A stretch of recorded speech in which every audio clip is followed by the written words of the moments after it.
Madam Speaker, tonight I come really not to talk about the economy. I come to talk about something that, in my judgment, can affect the economy, the national security, and each one of the citizens of this country, and even the freedom of the world in a very significant way.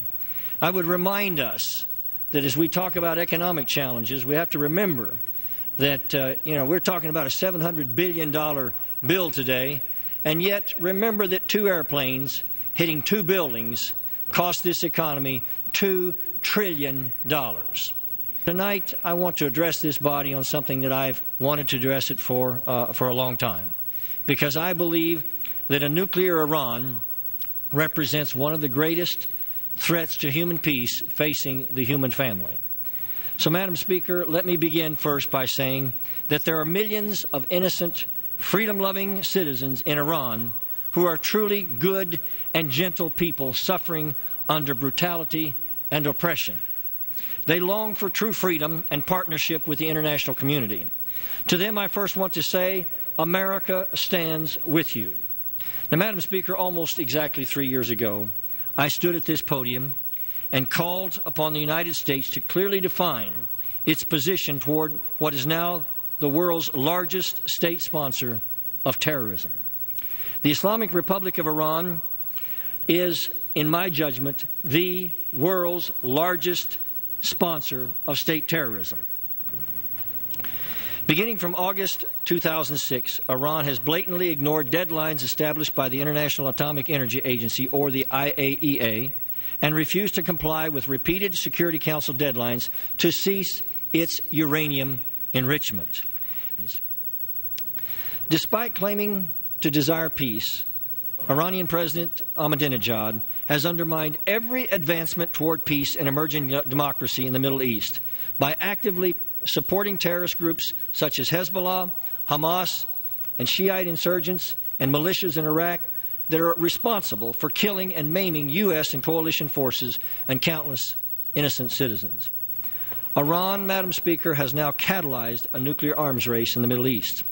Previously, there was only one nuclear aspirant in the Middle East. That was Iran. Now there are 10. Now, Madam Speaker, the coincidence of jihadist terrorism and nuclear proliferation represents the greatest immediate threat to the peace of the human family in the world today. Iran, because of its ideology, represents a particularly significant danger. The past 2 years have provided incontrovertible evidence of the conclusion reached in the March 2006 National Security Strategy Report. Let me quote it verbatim, Madam Speaker. Quote, "The United States faces no greater threat to our future security from a single nation than Iran." Madam Speaker, let me for a moment speak to Iran's capacity to do this nation harm. Iran's clandestine nuclear program has been in the works for nearly 20 years. As a member of the Nuclear Non-Proliferation Treaty, Iran's radical regime has pursued a hidden nuclear program in flagrant violation of its treaty commitments and obligations. Their actions over the past 18 years are clearly directed toward building a nuclear weapons capability. Today, Iran is enriching uranium with approximately 3,000 centrifuges operating at its Natanz uranium enrichment facility. Madam Speaker, a total of 3,000 centrifuges is the commonly accepted figure for a nuclear enrichment program that is past the experimental stage and that can be used as a platform for a full industrial scale program capable of churning out enough enriched uranium and materials for the building of dozens of nuclear weapons.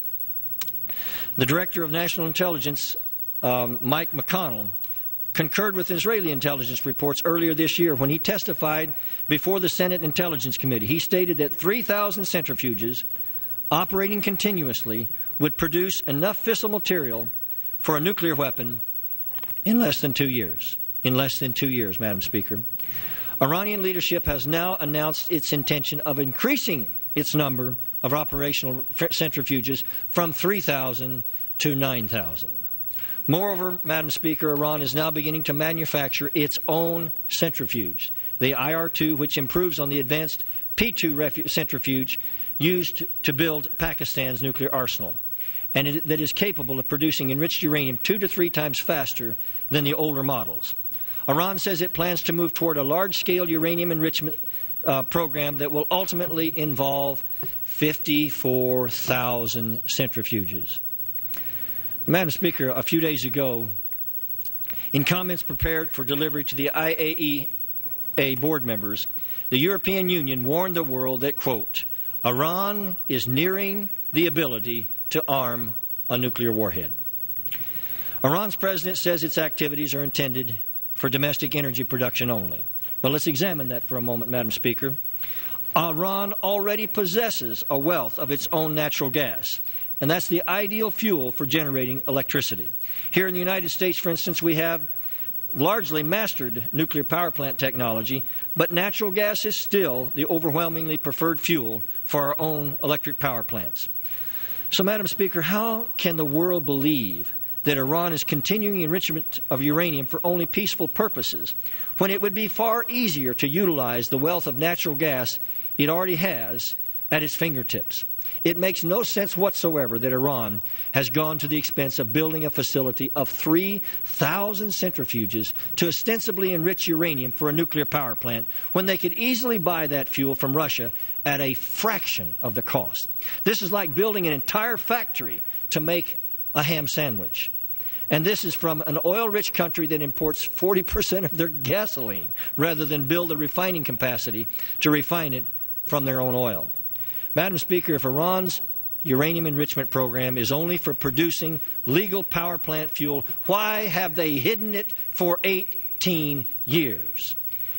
The IAEA had this to say, quote, Iran is making an enormous investment in facilities to mine, process, and enrich uranium.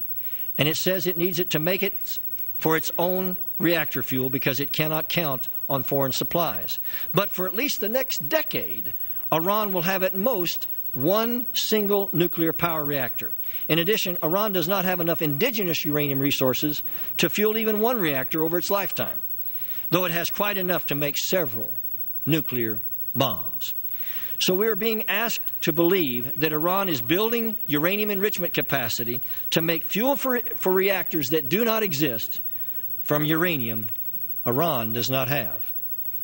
Iran is also conducting covert research on the technological requirements to build and deliver a nuclear weapon, including explosive tests and the ability to modify its Shahab-3 ballistic missile to accommodate a nuclear payload. The IAEA reports that Iran has already manufactured enough uranium hexafluoride to ultimately manufacture at least 20 nuclear bombs. Media reports suggest that Iran has built numerous underground facilities, including those at Natanz, and further it's been reported that Iran now has experimented with polonium. Madam Speaker, polonium is a radioactive isotope with only one principal use, and that is to trigger a nuclear explosion. All of this is incredibly disconcerting by itself. However, Madam Speaker, Iran is pursuing something even more ominous, something that should gain the immediate attention of every American and indeed every person in the civilized world. There is now strong reason to believe that Iran is pursuing a nuclear high-altitude electromagnetic pulse weapon, or an EMP capability. An EMP attack on America would consist of a nuclear blast detonated at high altitude, which would instantly generate an electromagnetic pulse over our homeland with devastating effect.